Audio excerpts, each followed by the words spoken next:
我找你负责这次行动，看来是真找对人了。任何的风吹草动，都逃不过你的眼睛啊！总长信赖，属下必然恪尽职守。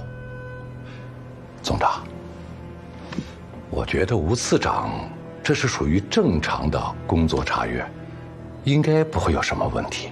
你这么信任吴次长？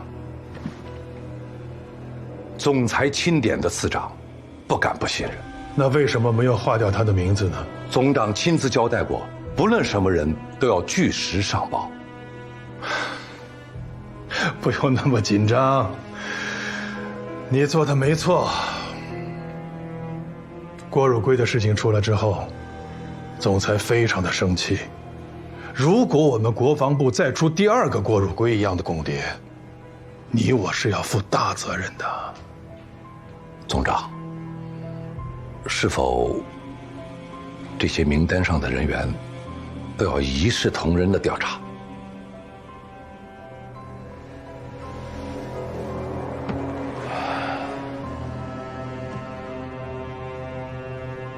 部里很多工作都是吴次长在负责。如果他真的有问题，一定会找我打探情况。到那个时候，再着手调查也不迟。明白。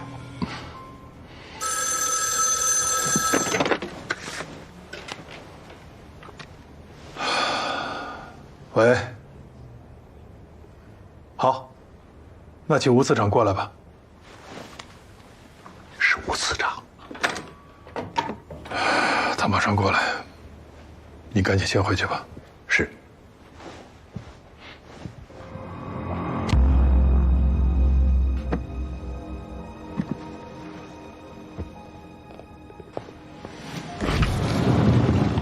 报告，吴次长到了。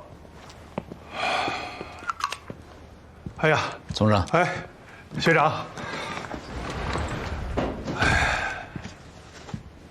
坐坐。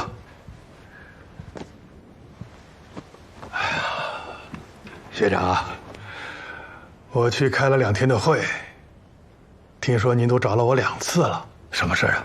接黄巾兵团回国的事啊，马厅长说船只不够，要宽限几日，还让我找总长要通融通融。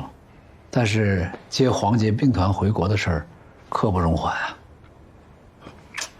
学长有所不知啊，接黄巾兵团的事儿有了变数。哦，中共周恩来谴责法国政府让黄巾兵团进入越南，法国人呢担心共军会以此为借口进入越南，就把黄巾兵团的人给扣下了。黄将军本人也已经被他们软禁起来了。所以说，接黄巾兵团的事儿暂停了，也已经通知前往防城港的船只返航了。哦，这法国人真是说变就变。美国人对国府态度刚刚暧昧不明，他们立刻就赤裸裸地向中共示好啊！早知道就不这么麻烦了。为了这事儿，我还专门去找了气象站的李站长，想调阅一下舟山海域的气象资料。学长，为什么要调阅舟山海域的气象资料呢？马厅长拨的船不是有几艘，是要从舟山去防城港吗？我怕天气不好影响到达时间啊。我本来还想向总长请示，批示一下，我再调阅一下的，但现在看用不上了。总长是对我调阅舟山海域的气象资料有质疑吗？没有，学长多虑了。你怎么会有这种想法呀？啊！因为气象站的李站长跟我说，要调阅舟山海域的气象资料，必须要得到总长的批示。是，我是说过，学长啊，目前国际环境有很大的变化，国内呢也是一团乱麻。胡宗南1个月不到就把川西平原给丢光了，总裁说他是志大才疏，那是一点都不冤枉啊！几十万的部队，投共的投共，逃跑的逃跑，连番号都乱了套了。我这个空军司令啊，是身兼多项任务，我是分身乏术啊。舟山海域的情况又非常的敏感，我不得不多一些关注啊。明白。既然很敏感，那我就不方便多问了啊。总长，您是总长，我是次长，你让我干什么我就干什么啊。现在黄巾兵团一事已经了了，有什么工作您再吩咐，我先告辞了。哎，学长，千万别怪罪。没有。我最近啊，实在是忙昏了头啊。你是不知道，我其实巴不得很多事情找你这位状元学长好好的商量商量，请你给我出主意，参谋啊。这实在是兹事体大，学长见谅。理解。总长，我们2个毕竟是保定军校的师兄弟，我只有一句话提醒：空军不管要接受什么任务，要保存实力。毕竟空军的飞机损失一架少一架，别最后成了光杆司令。若迫不得已，飞高点。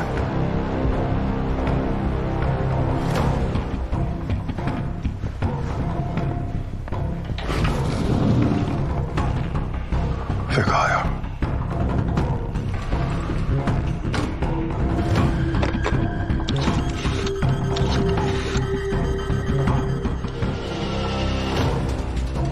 段队长，把吴次长的名字划掉。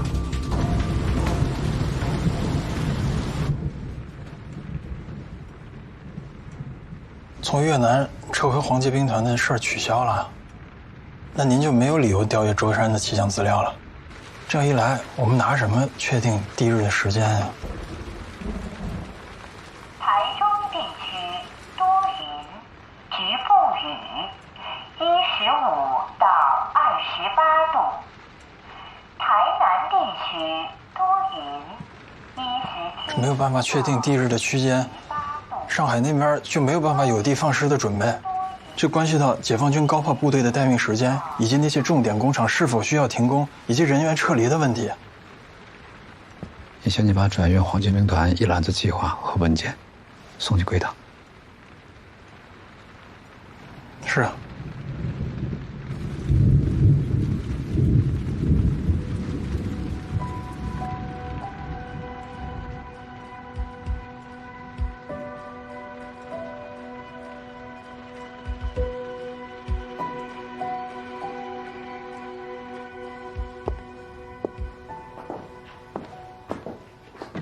上次呀，跟聂副官在一起那个空军上校的情况呀，我帮你打听出来了。真的？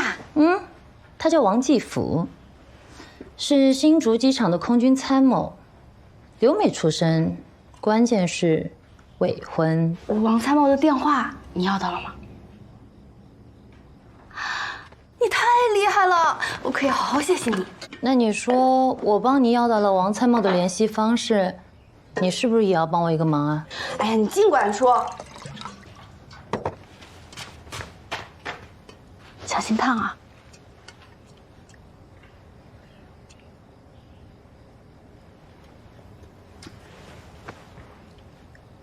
周4呢是我的生日，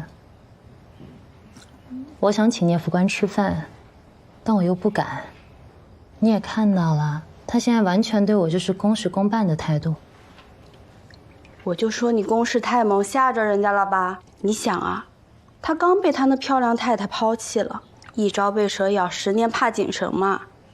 现在又遇上你这么漂亮的一个姑娘，对他穷追不舍的，他可不得躲着点女人吗？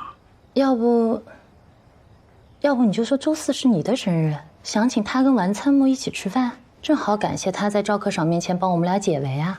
可是上次我找他要王参谋的联系方式，他态度可差了，我也只能试试了哈。一定要成功。我测算了一下，根据你在新竹机场看到的机群数量，这种规模的空中进攻战役，任务规划至少需要将近1个月的时间。王继甫他们这些参谋一定会先飞去舟山做前期筹备工作，可以根据他们的行动来推断第一日的起始日。明白了，老师。这段时间我会想办法盯紧王继甫他们的动向。你刚刚去过松山基地，一定要注意规避风险。明白。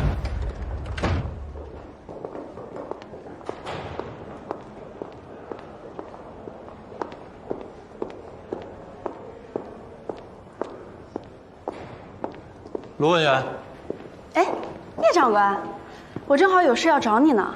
还是王参谋的事吧？那天你问我要继甫的电话，我正好遇到点事儿，心情不好，态度差了点，我跟你道个歉。哎，不是那事儿，我后来要到他电话了。哦，要到了，那就好。但是我一直没打通。哦，我听继甫说了，最近他们空军一直训练很紧，估计他在忙吧。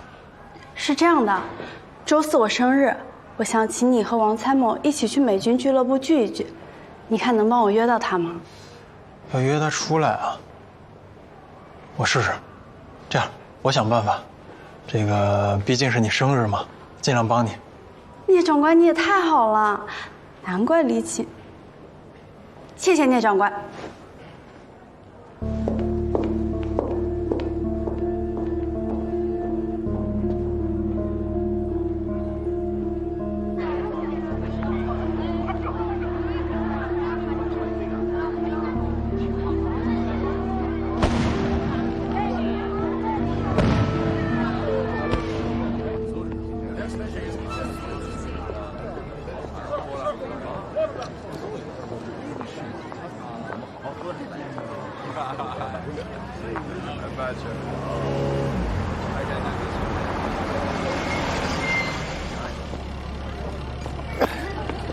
我今天晚上都在这儿，有事给我打电话。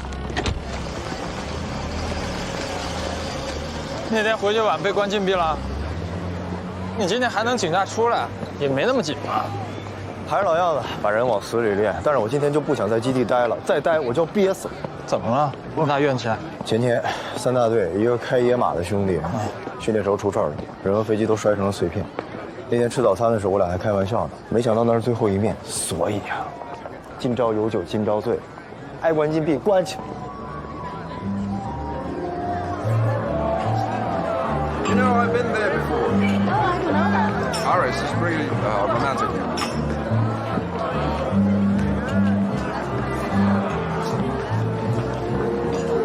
Well, I remember caramel. 王参谋好，听说你们最近空军都忙得很，还以为请不来你呢。本来是不允许请假的，我一听又有美酒又有美人的，我想着怎么着也得出来啊。唯有美人与美酒不可辜负。从部里过来也没准备别的礼物，这是别人送给老师的红酒，借花献佛。生日快乐！好了好了，我们要不坐下聊？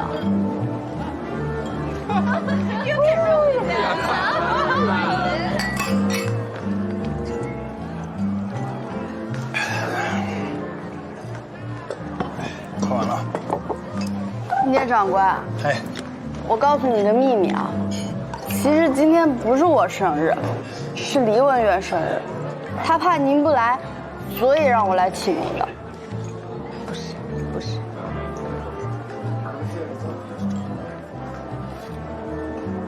哦，本来以为我是主席呢，原来是给聂副官当僚机呀。聂长官，你得给黎文员送个生日礼物吧。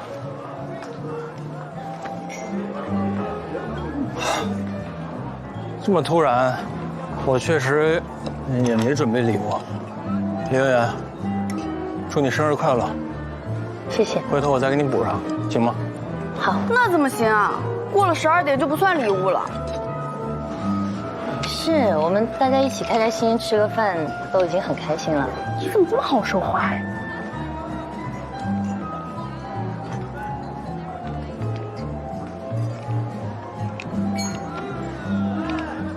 就只有一架飞机模型，可以当做生日礼物吗？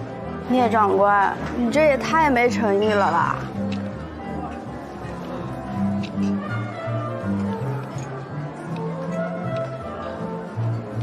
我很喜欢，因为我哥哥他就是飞行员。你还有个哥哥，你之前怎么没说过呀？他殉国了。这样吧，要不我们去跳舞吧？好啊。王参谋，你可以请我跳个舞吗？不胜荣幸。走啊！你跳舞好吗？你也请聂副官跳一支啊？跳也是他请我跳。你这净说他实话，我也不知道该说什么了。我们两个是好朋友，对不对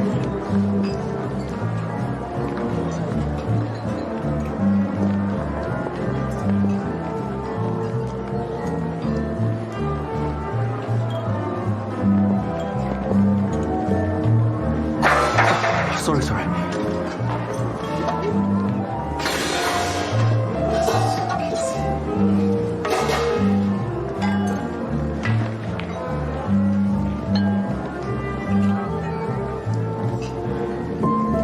聂学啊，你来。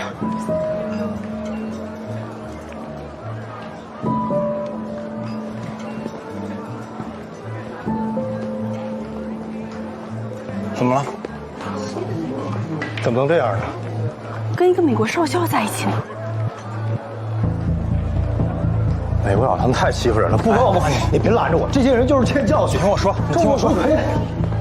干嘛呀？让我教育教育。我跟你讲，这帮人他妈就欠揍我。听我说，听我说。哎呀，干嘛呀？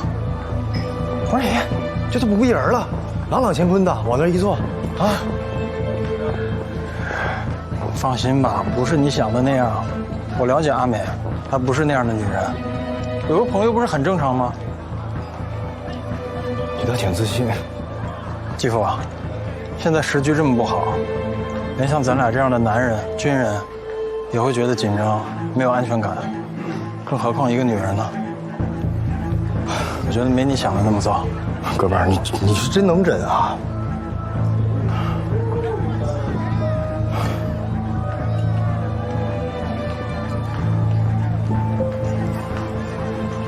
聂副官，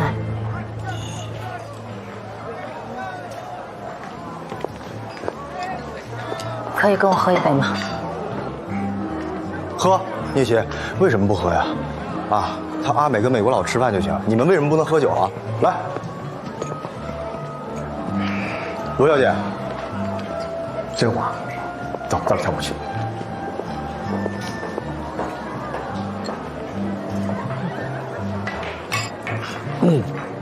上次你托我转达香港寄往福州的钱，我都给你办好了，把汇款出去，你说好了。谢谢你啊，Peter。哦，等等，我们是朋友。你为了孩子努力加班赚钱，我很敬佩你。能为你做点事是我的荣幸。你太太真的很漂亮。是啊。她一直都很漂亮，不但漂亮，还很勤劳。那她跟美国人一起吃饭，你一点都不意外吗？那你觉得我应该是什么反应呢？有个朋友很正常啊。我们不是也坐在这儿一起吃点东西，喝一杯吗？有朋友不是什么坏事。蒋夫人不是说了？女性就应该有自己的生活吗？你今天叫我是什么事儿？现在美国不是不管台湾了吗？我想请你帮忙，把我们一家人带到美国去。但是，你不会害怕这种友情会变质吗？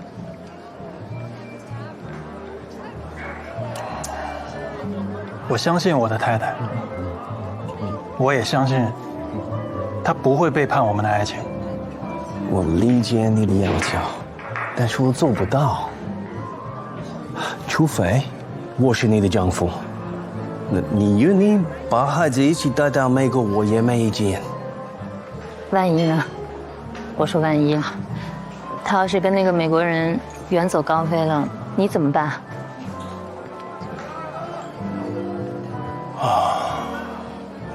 我想，远在他乡，寄人篱下，美国也不是那么好待的地方。只要有我在台湾，他就有退路。抱歉，我们全家人去美国才是我想要的。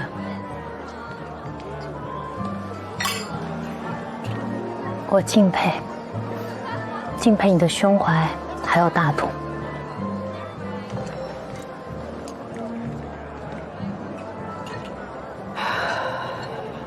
她今天穿的那条白色裙子，是我在香港专门给她挑的，很漂亮。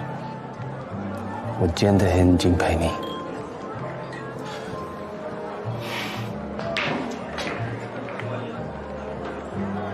你今天很漂亮，这身衣服也挺好看的。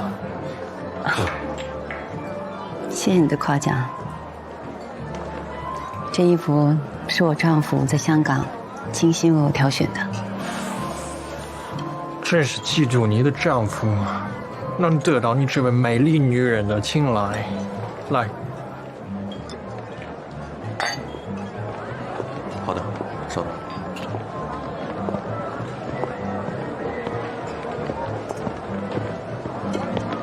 王参谋啊，新竹空军基地来电话找你。啊，等我一下啊。她今天穿的那个裙子确实很好看，也非常有眼光。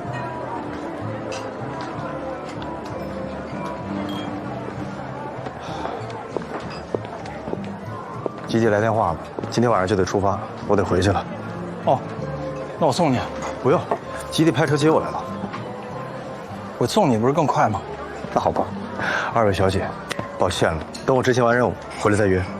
生日快乐。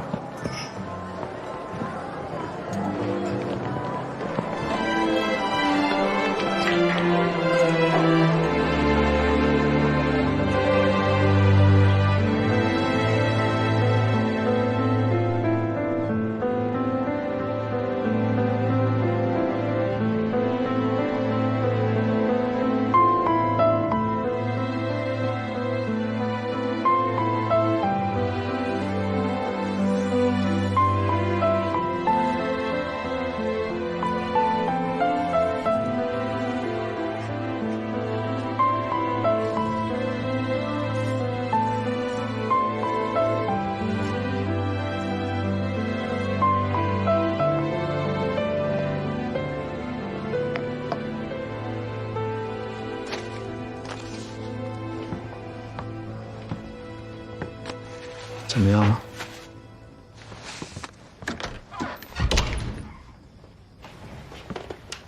继父他们这些空军参谋人员已经连夜动身离开新竹空军基地了。今天是几号？1月18。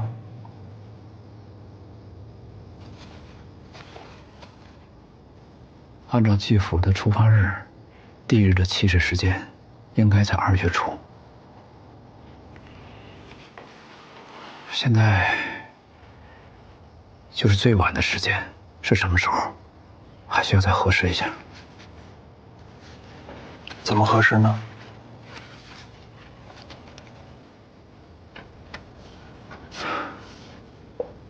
马上要临近春节了，只要能打听到空军除夕有没有聚餐计划，那我们就能判断出地日的最晚时间。好。老师的字儿越来越浑厚了，心比一起，并且我要去拜见马厅长。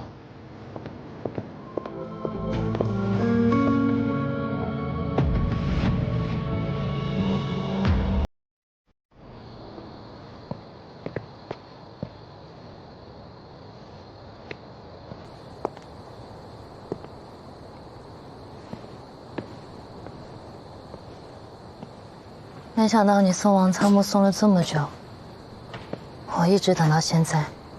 这么晚有事吗？来还你东西。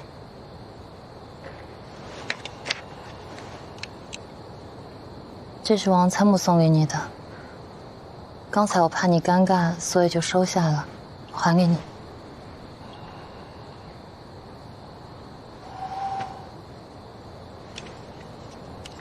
送这个当生日礼物，确实不太合适。确实不知道今天是你生日啊。要是你知道今天是我的生日，你还会带着礼物来参加聚会吗？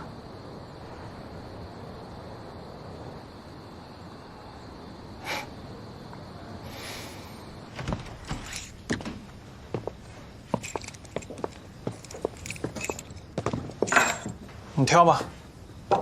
这屋里只要是，除了这个带锁的抽屉之外，只要是有你看上的，随便挑。我不会要你锁上的东西的，我要那个。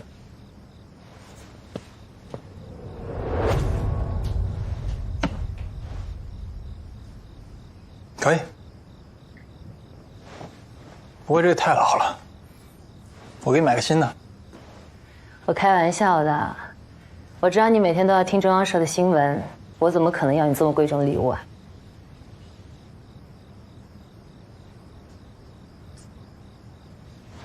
那个算上锁吗？这个没锁，这里面都是一些被褥啊、军装什么的，你也有啊？你看看。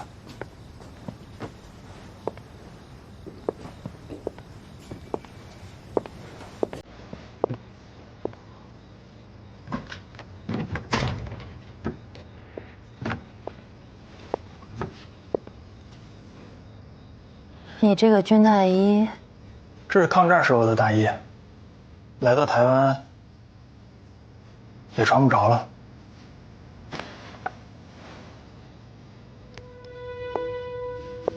这个军扣可以送给我吗？可以。你这爱好很独特。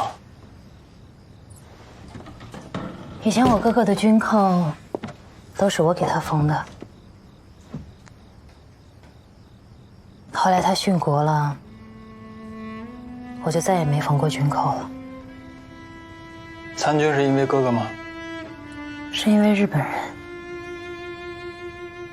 抗战期间，重庆大轰炸，我爸妈都被炸死了，我也被日本人的飞机炸出了心理阴影。后来我哥当上了飞行员。成为了空军的王牌飞行员，轰炸了很多日本人的基地。他还说要去轰炸东京，让日本人也尝一尝被轰炸的滋味。中学毕业之后，我就参军了，只可惜不是空军。哥哥是抗战英雄啊，他是怎么牺牲的呢？他的飞机被共军击落了，尸骨无存。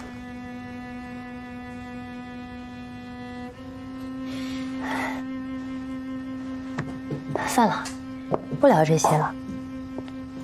你打算怎么过年？时局不好，估计多半也是在部里加班吧。有时候呀。我感觉你就是翻版的吴次长，这个脑子里啊，一心只有工作。我那么毛躁，怎么能跟老师比呢？我回去了，谢谢。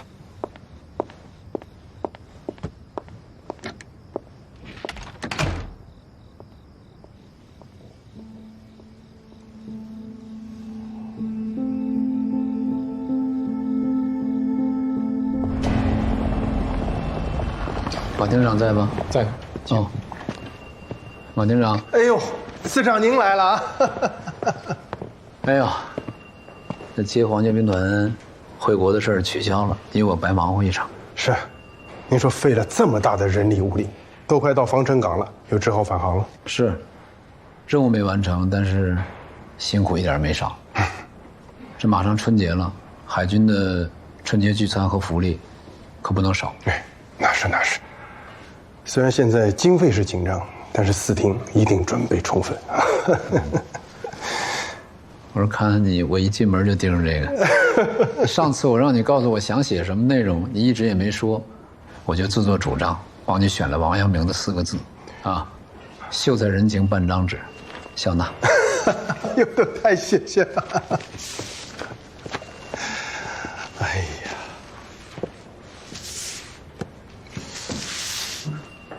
虚灵不昧，心追首目，力透纸背。董玄载不过如此啊！哎，过奖，是你的旨好。莫保啊！信手而为，不足挂齿。再说上次的事儿也让你为难了。应该的。对了，空军的聚餐和这个春节福利规格也不能低哦。那毕竟总长兼着空军司令，不能让人家说我偏袒海军啊。司长放心，空军自己准备了盛大的春节晚宴，比金门古宁头大捷那次还要隆重了。那最好。这一过年节，你们后勤部门最辛苦。应该的。行了，那我走了。哎，我送你。不用。哎，我要送，司长。谢谢啊，谢谢。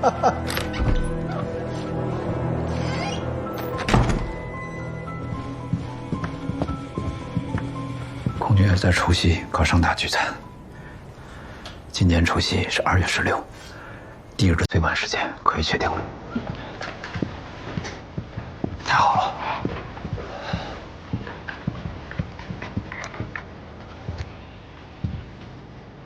1950年2月初至2月15日间，空军8大队至少2个中队 B-24轰炸机将从台湾新竹机场起飞，借舟山、定海机场作为跳板。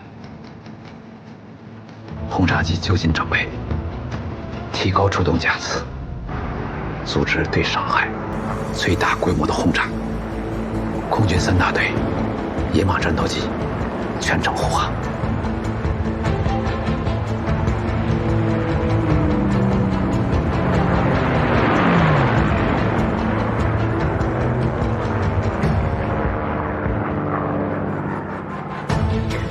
去帮我把 B-24轰炸机和野马战斗机的相关技术参数拿过来。我要拍照，供解放军高炮部队参考。是。另外，通知陈太太准备接头。明白。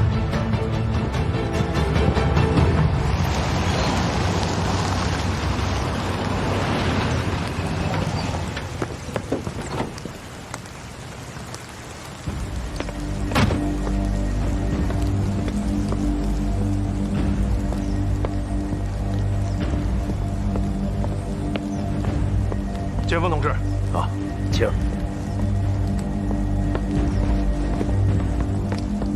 总裁，根据上海方向天气情况，代号海东青的空中进攻战役的第1日，2月10日12时，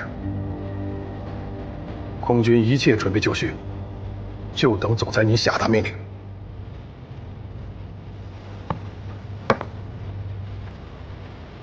按原计划执行。是。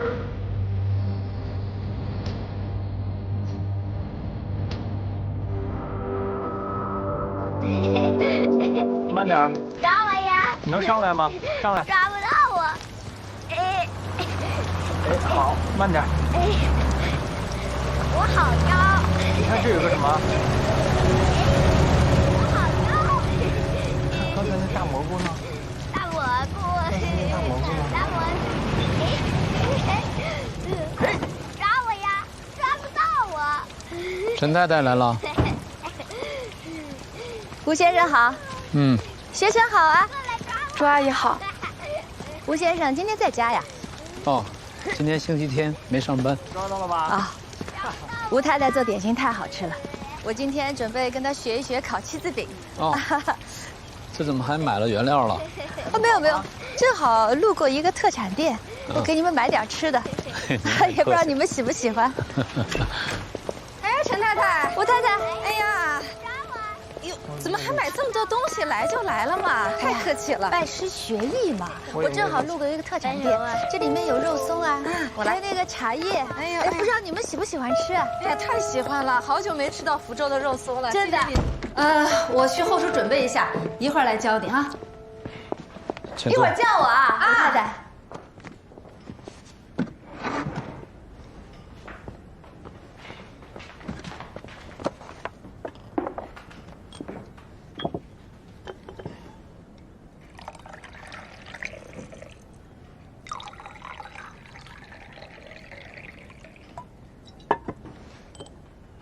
谢谢，请慢用。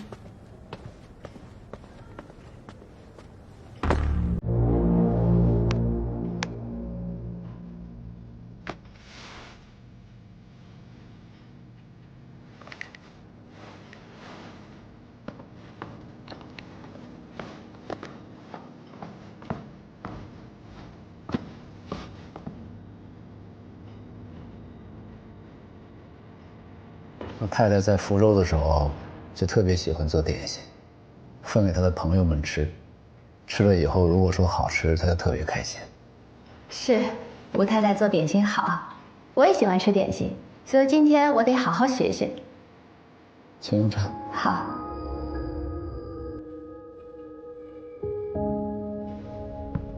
学成在盯着，没办法把情报给陈太太。他们现在在厨房。你想想办法怎么教给他。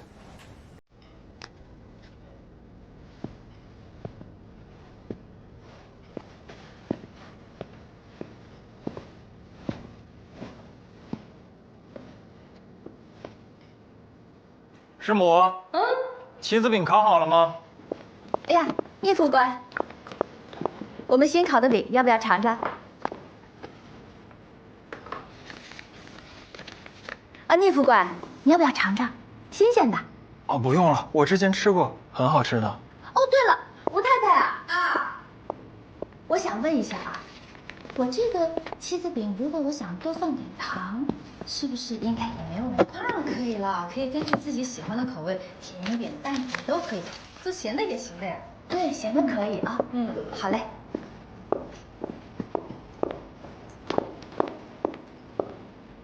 吴太太。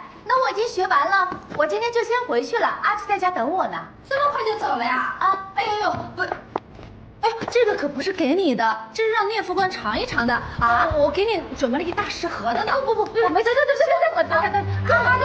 你快走了还啊！哎呀，快把那一盒拿出来呀！阿东。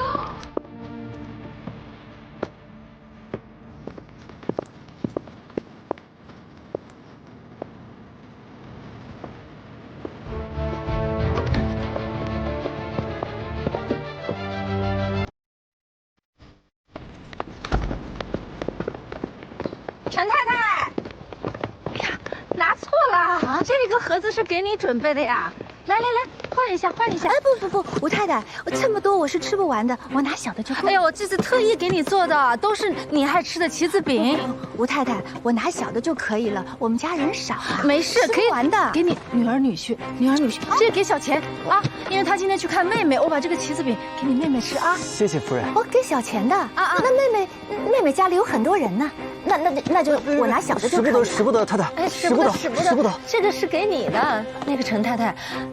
这黄花梨木我从福州带过来的，哎呀，黄花梨的盒子我就更不能拿了，我拿这个盒子就可以了。陈太太，您听我说，师母让你拿大的，您就拿大的，也是师母的一片心意。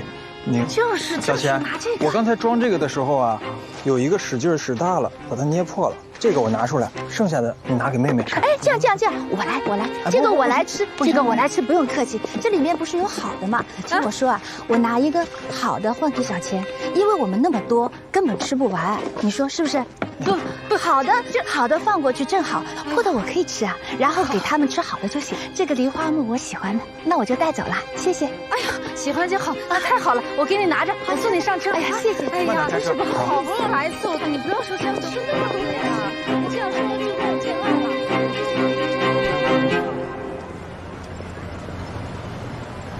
小钱，你停下车。好。哎，陈太太啊，小钱，我跟你说，这个弄堂有点窄，我就在这儿下了。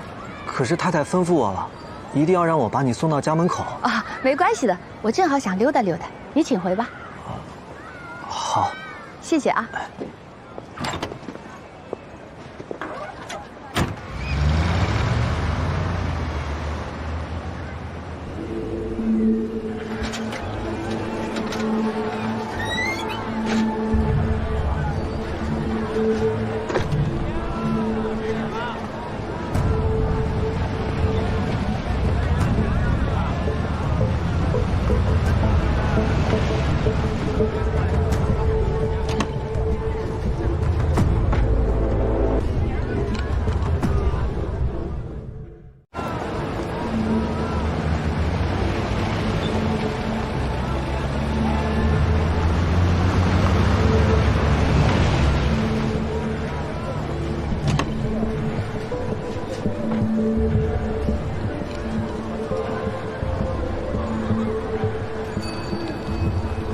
是不是说过，只要跟吴次长有关的任何消息，对你们来说都有用？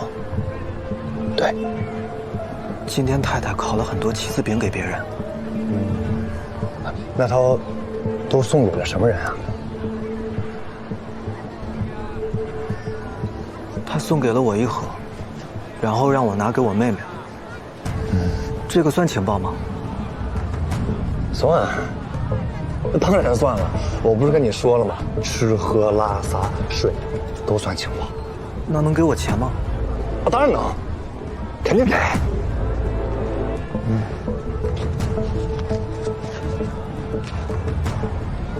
于队长，你给这么多，怪不好意思的。没什么，以后你如果还能再给我一些其他情报，我还能给你更多。太太烤的棋子饼，你尝尝，特别好吃。啊，谢谢啊。其实我还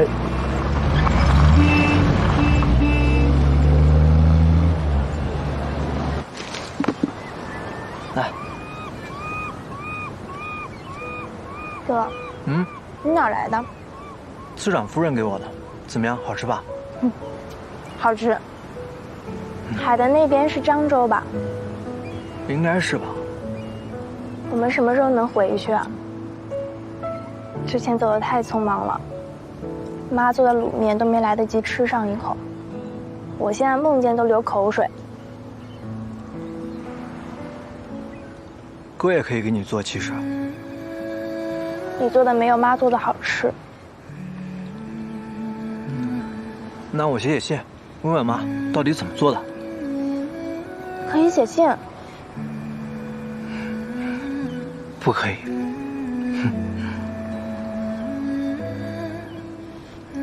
这样子，等哪天天晴了，我呀就从这儿游过去，问问妈到底怎么做的，我到时候再游回来呗。吹牛。你就放心了，次长说了，我们很快就能回去了。次长说快了，就一定是快了。哎，喏，过年了，去买件新衣服。哥，你这是哪来的？赚了点外快。谢谢哥，那我先存着了。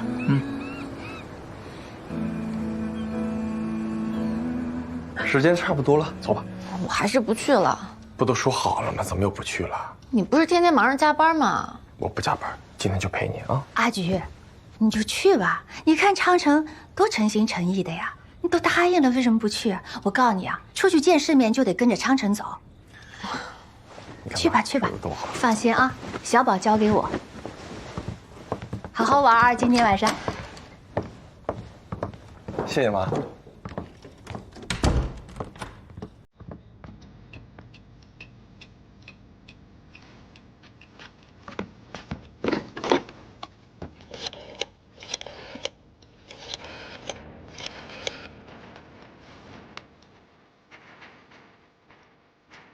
喂，郑老板，东西已经拿到了，明天早上10点我给你送过来。好，再见。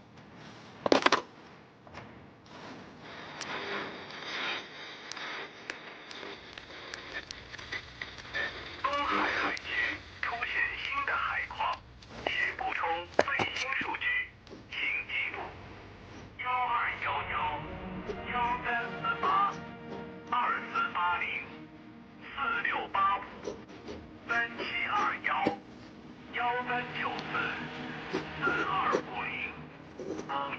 香。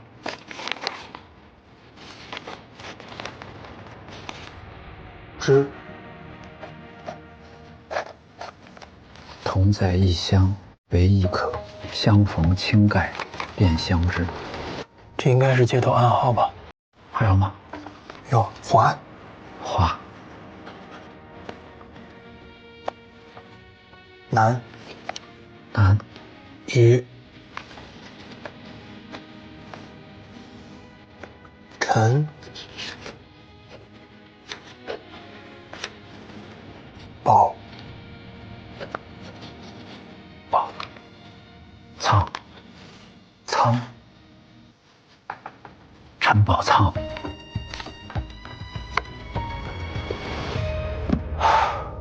怪不得那天他试探我，意外之喜，真是意外之喜。太意外了，原来陈将军是自己人啊！您跟他的误会也能烟消云散了。可是陈将军现在还在台南新训基地呢。这问题不大，我以国防部的名义把他调回来，尽快完成接头。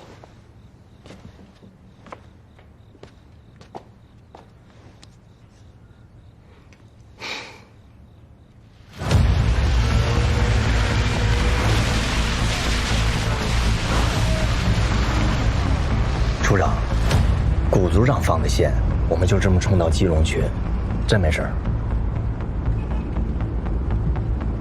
有了情报也不分享，吃独食。他谷正文无意，就不要怪我无情了。谷组长他就是个疯子，什么事儿都干得出来。处长，咱们还是小心为好。我发现你小子是白跟我这么多年了。他只不过是个侦防组的组长，咱们可是行动处，他能把咱们怎么着？要不是毛局长，他还得听我指挥。这次抓捕基隆的共谍，我们一定要抢占先机。好，一会儿我先下去探探路。组长，有话就说。组长，我错了。昨天叶处长找我过去问我们总跑基隆干什么？如果我不说，他就要把我调回去。组长，我回去就肯定会被整死了。我不能回去。于小南，赶紧向上说。是。愣着干啥？跟着去呀！免得叶祥之他们打草惊蛇。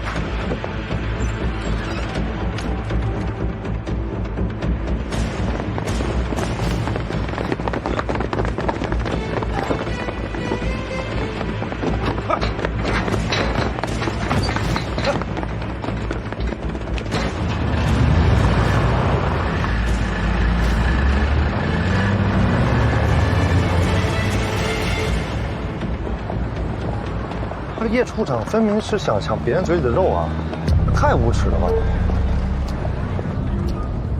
而且咱们在基隆都已经蹲点半个月了，他想抢占先机，凭什么？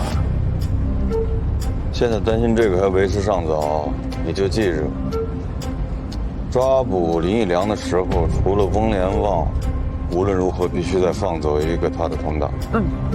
那一网打尽多好。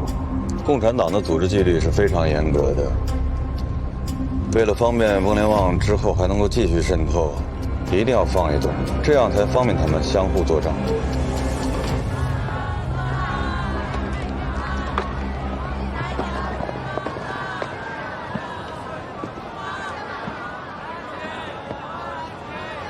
先生，哎，需要点什么？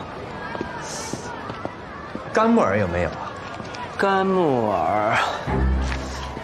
哎呀，抱歉，干木耳好像卖完了。卖完了。您是以前来这儿买过干木耳吗？我太太以前来买过。哦，那您看别的还需要点什么吗？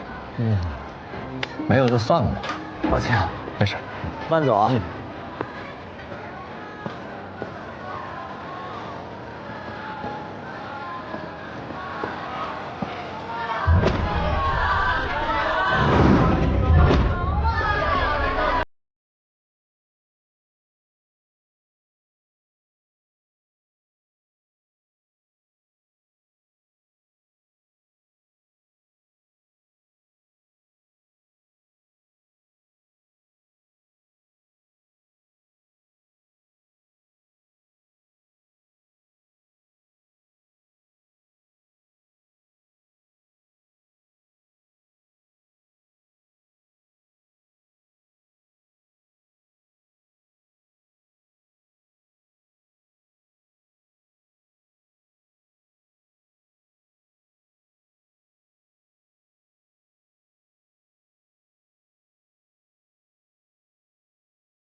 等一下，你们躲在这儿，我把人引开。不行，一起走。你们没武器，进入地形我手放心。快进去，快进去，进去。有谁没有事？你俩跟着我。躲下。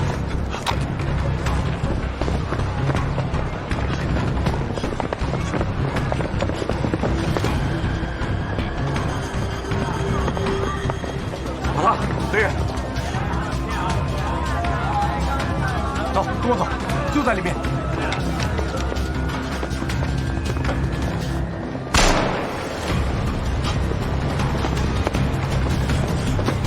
追，走，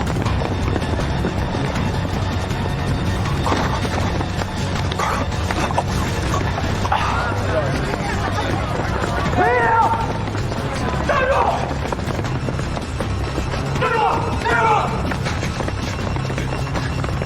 站住！别开枪！抓活的！是。站住！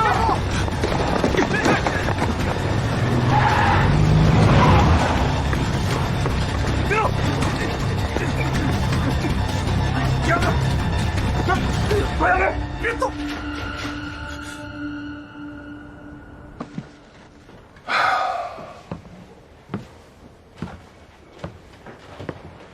赵文，我知道你心里很委屈。这样，你参加渗透和抓捕的兄弟，奖金我1分不会少给他。他不是奖金的事儿啊！我明明已经掌握了那个林义良和他上线接头的方式，我想着下次接头的时候，我直接一网打尽。那现在这个叶处长这么一搞，这个大鱼根本就不可能上钩了嘛。那叶处长也是立功心切，不管怎么样，共谍是抓住了。你就不要计较那么多了，大气一点，啊！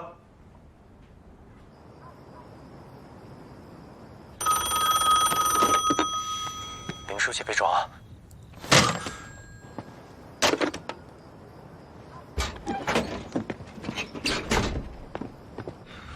组长，就搜到一张身份证，然后什么文件都没有。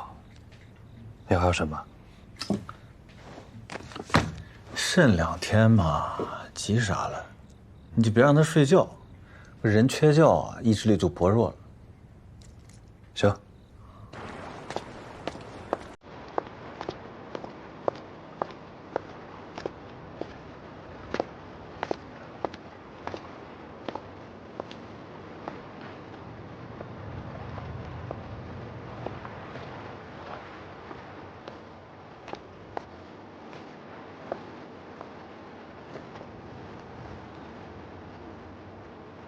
组长，聂西这个人油盐不进，属下真的是黔驴技穷。我说过的了。我能否申请调任，去干别的渗透工作？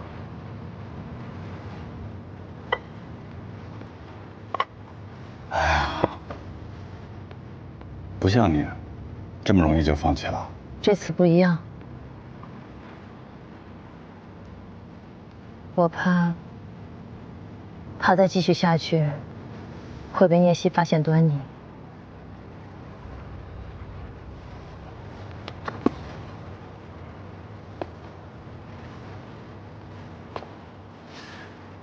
是担心，还是已经发现了？当然是担心了。那好，先不要主动接触聂西了，免得他怀疑。等我命令行动。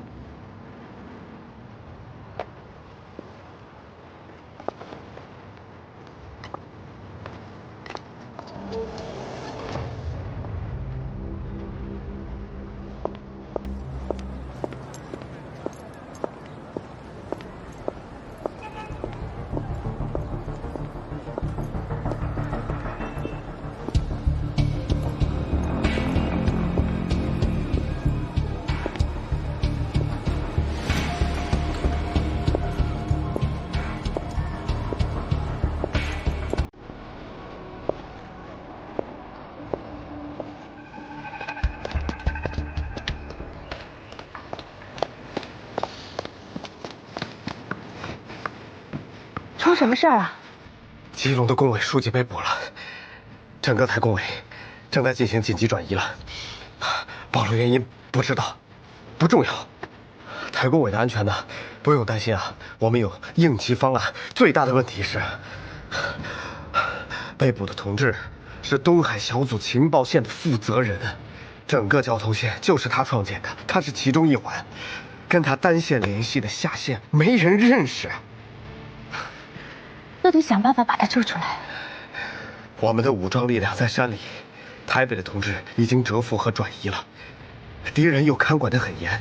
以目前台工委的状况，没办法救出1两同志。现在还有警旗呢，要送出去，那怎么办呢？只能等了，要尽快恢复我们的交通线呢。哦，对了，我们这样接头已经不安全了。在青岛西路有一个死信箱，这是地址，以后通过它来传递情报了。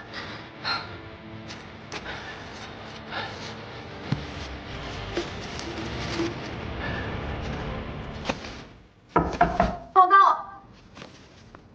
请进。对不起，聂长官，文件送晚了。怎么回事啊？今天太忙了，人手不够，黎琴又休假了。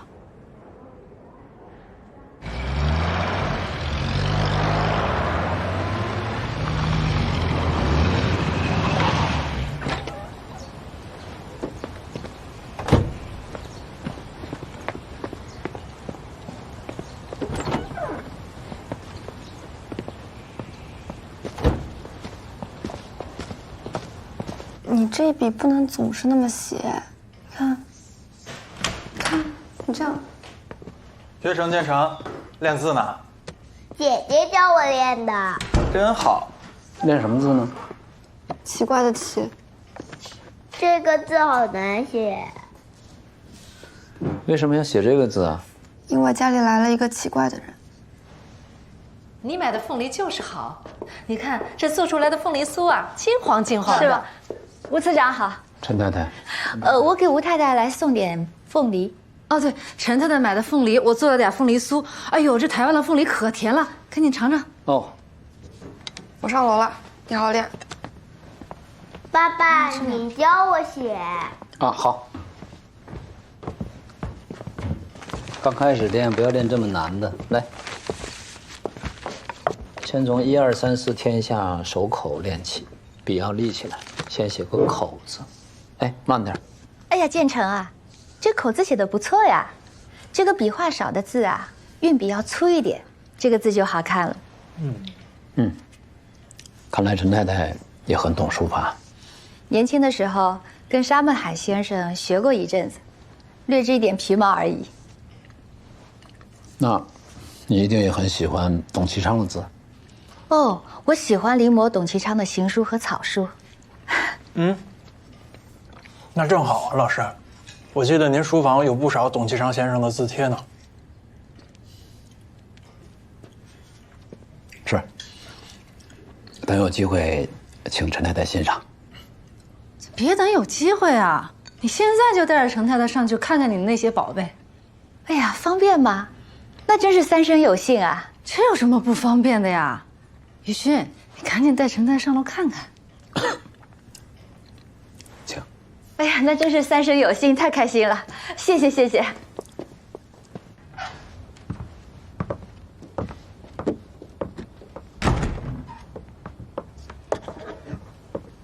你说。巫师同志，我带给你一个不好的消息，交通线的负责人被捕了。为了保险起见，我已经销毁了胶卷。他的下线呢？整个交通线是他一个人负责的，他下线所有的信息我们都是不知道的。而且现在台工委已经撤到了山里。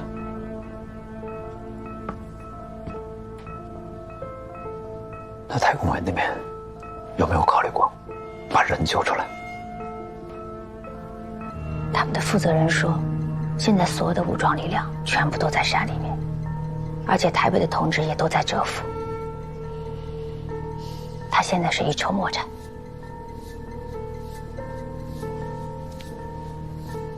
这份情报最要紧的就是时效性，早一天送出去，解放军那边才能有充分的准备和应变。他们有没有说过，重建交通线需要多久？没有给我确切的时间。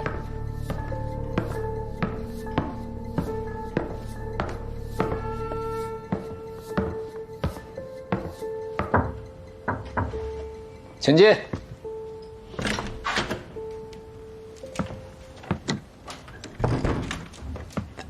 老师，陈太太，学生在门口听呢。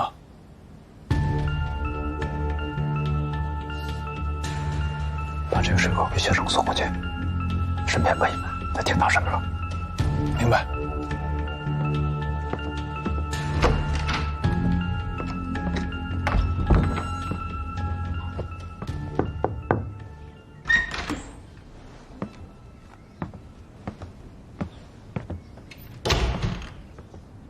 学成，师母给你切的凤梨，尝尝。那个奇怪的人在和爸爸说什么？我看你在门口听啊，你听见什么了？我没听清他们在说什么。你知道他们在说什么吗？哦，师母的朋友，也喜欢书法。我刚进去，他跟老师在聊董其昌的字帖呢。真的吗？真的啊。你尝尝，你还想知道什么？我陪你聊聊。碧葵，哎，我走了啊，走了，这晚饭快做好了。今天女婿加班，我怕我女儿一个人对付不过来。哎呀，也不差这一会儿吧，吃完饭再走。真的不吃了，不吃了，不客气，不客气。那要不我让小钱送你？哎，不用，我叫辆黄包车就可以了。那不行，你看天都快黑了，你一个人走我不放心。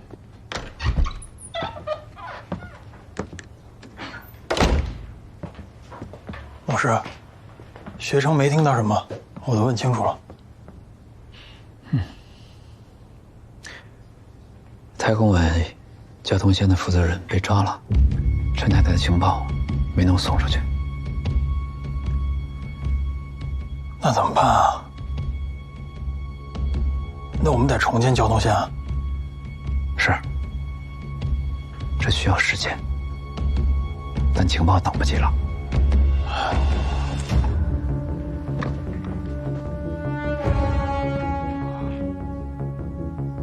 老师，我觉得必须得把人先救出来啊！怎么救？现在我们连他关在哪儿都不知道。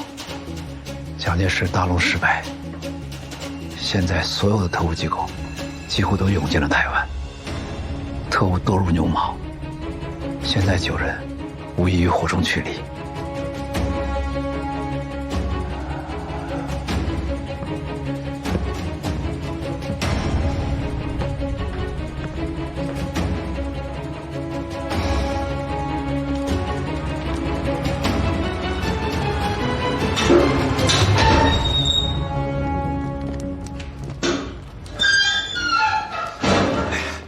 林老板，抱歉，这2天一直都太忙了，所以也没有时间过来见你。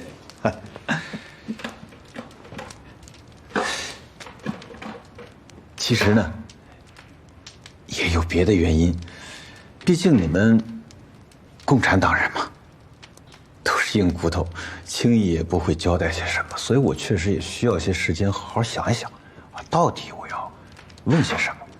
对了。都忘了正式的做个介绍了。笔姓谷，稻谷的谷，草字正文。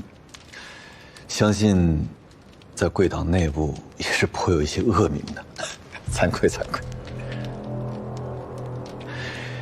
您林义良，明面上是三荣行的老板，可实际上呢，是共产党基隆工委的书记，没错吧？行，咱们就算正式的认识了。首先，我想知道啊，2个月前，在台大医院门口，有人劫持我党国防部次长吴石将军。虽然犯人当场击毙，但造成了极其恶劣的影响。这件事是你们计划的吧？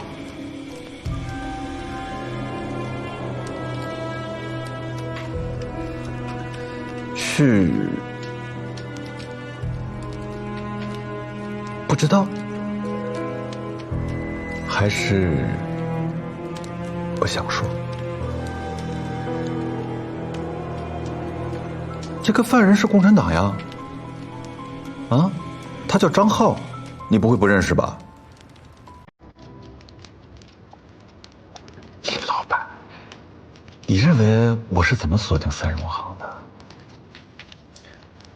因为有人在9月亲眼看见张浩和你就在三荣行的门口道别，依依不舍呢，所以你们才会被我一网打尽。而且在之后对三荣行的监听当中，我发现林老板的闽南话说得很好，但是国语说的也非常字正腔圆。所以我推测啊，林老板你虽然是台湾本地人，但是应该在共党的敌后根据地待过一段时间，还不短。这一点和张浩一样，张浩呢也是在共党的敌后根据地待了很长时间，直到光复才回了台湾的。你看，你们有很多相似的地方，甚至连神态都像呢。真的？嗯。哪个神态相似？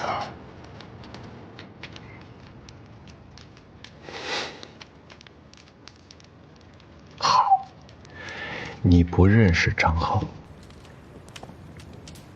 没关系。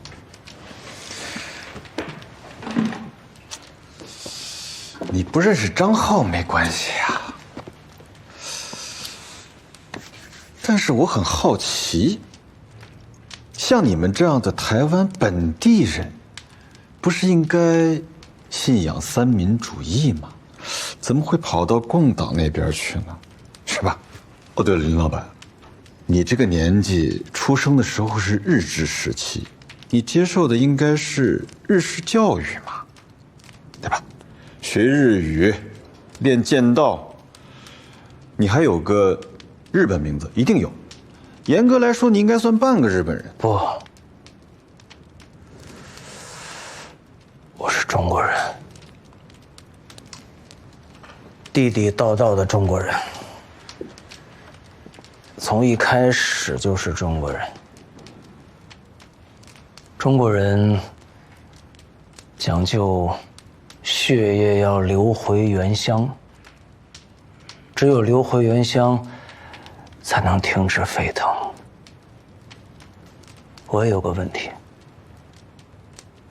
你觉着我为什么会选择共产党？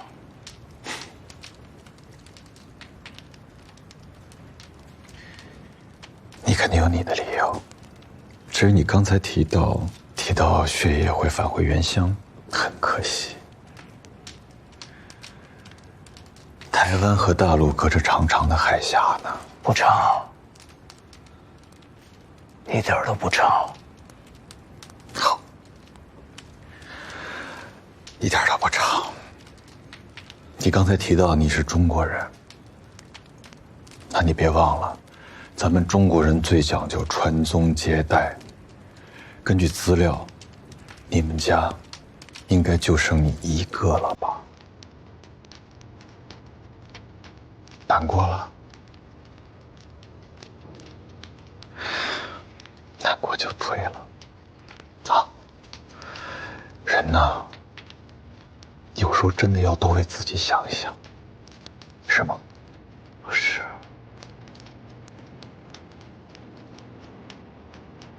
我难过的是中国人。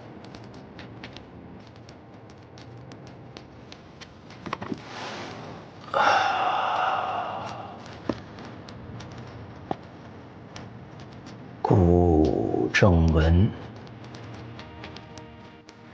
我纠正你一下，不是咱们，我是中国人。行，我钦佩你的信仰，但是我得提醒你，喊口号是很容易，真要是面对死亡，难得很。更何况进了这儿，想死都没那么简单。好好想想，想清楚。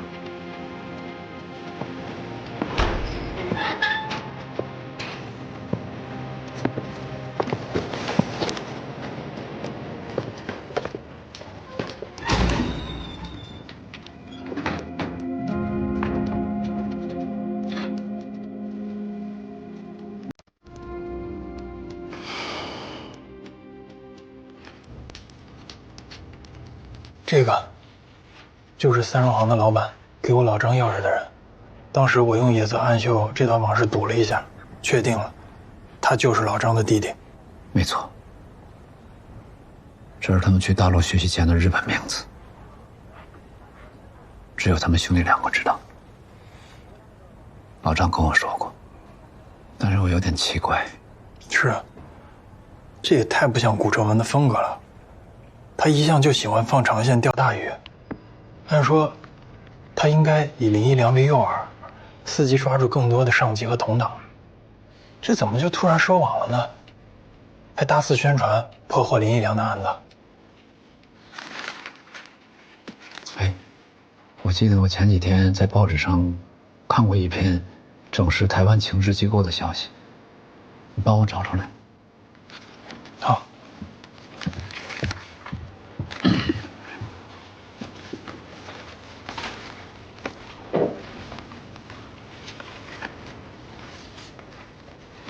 局长，这不摆明了是给隐藏在国府高层的共谍送消息吗？我能不能查查这个人？可以啊，我干的。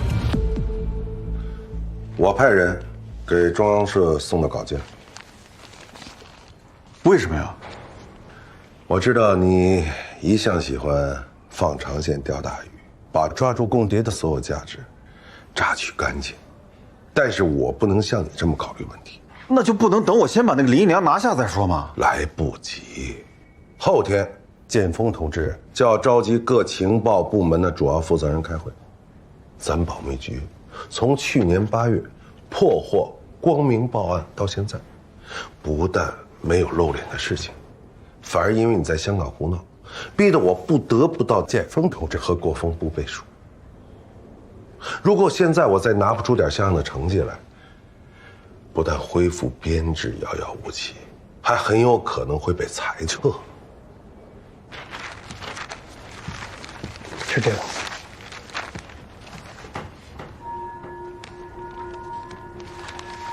这就对上了。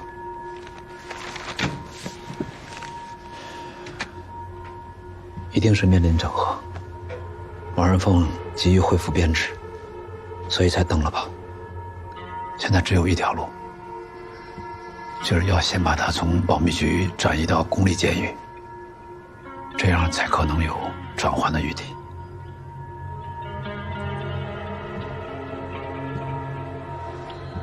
林一良是要救，但是我们要考虑周全了吗？这也太奇怪了，会不会有诈？我们东海小组可不能有任何闪失啊！我明白你的意思，这不应该是我们完成的任务。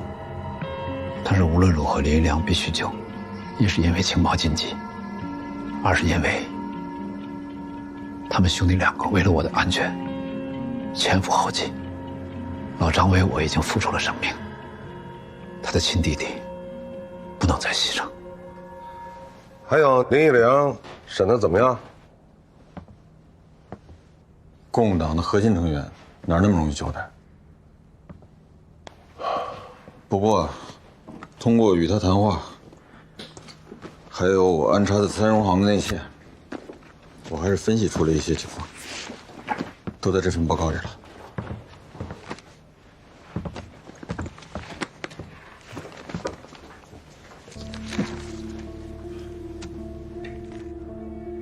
局长，叶处长这么一搞吧，我们只抓住了一个林一良，我恳请把2处抓住的2个伙计，也交我带回侦防组。我相信对后期拿下林一良一定有帮助。那2个伙计你带不走，只能在局本部审。这个易祥之是不是又向您告状了？哎，好了，你只要能让林一良开口供出他的情报来源，我就给你和你的侦防组包工。是，我先去会会那2个伙计。哼。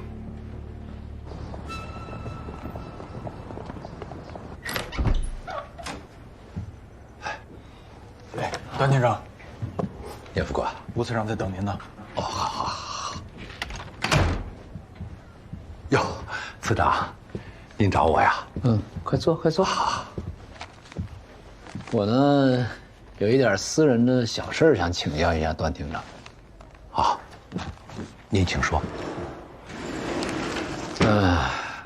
我太太最近郁郁寡欢，原来还总去斗公馆打麻将，最近也不怎么去了。我问她到底怎么了，她就说什么不想听到什么闲话，还说什么宁肯相信鬼也不相信男人的嘴。什么意思呀？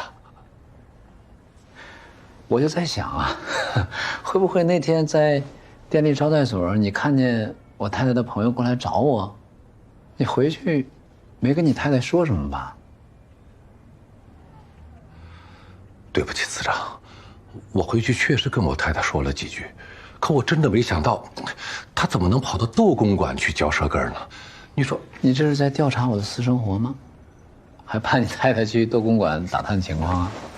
次长，不，您多想了，我太太就是个大嘴巴，他们都知道，平时就喜欢说三道四的，我绝没有打探的意思。说句老实话，咱们确实有不少官员，外面莺莺燕燕的事情不少，但您跟嫂夫人那是伉俪情深，是在国防部有名的呀，我从来没有怀疑过您的人品。哎呀，我就是想多了解一点情况，搞清楚我太太为什么心情不佳，好回去宽慰她。没事的，快坐，请坐。你看啊，段厅长啊，这保密局又破大案了啊！李代总统上个月飞去美国了，总裁负刑逝世那是迟早的事情。以毛局长跟总裁和建峰同志的关系，保密局势必要重归国防部，职能跟二厅高度重合。我的意思啊，是想提醒你，段厅长，还是要把心思多花在抓共谍上。你否则，将来二厅也许就姓毛了。不，这种事情绝不会发生。后天，建峰同志来召见，这个毛秀一定会抛出又破获了共谍机关的这种，这明显这就是在邀功嘛。属下正在为这事情犯愁呢。保密局邀功，那是他们惯用的伎俩。你看，这又抓获了这个什么叫李一良的共谍，又立功了。我们二厅不能总这么袖手旁观啊，一定要起到监督作用。将来要真是抓到了共谍，二厅也参与了，那也是有功劳的。多谢次长的点拨。抓捕共谍是我们二厅的职责，不能什么好处都让他保密局给抢了去。大不了双方共管，实在不行三方共管嘛。哎，你这个建议好啊。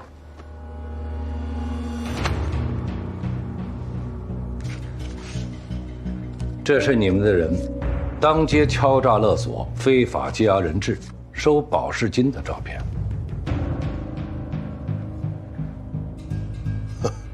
段厅长，你们国防部二厅抓共谍不行，郭汝瑰这么大的人物都被你们放跑了，这整起同行来，倒是驾轻就熟啊！啊，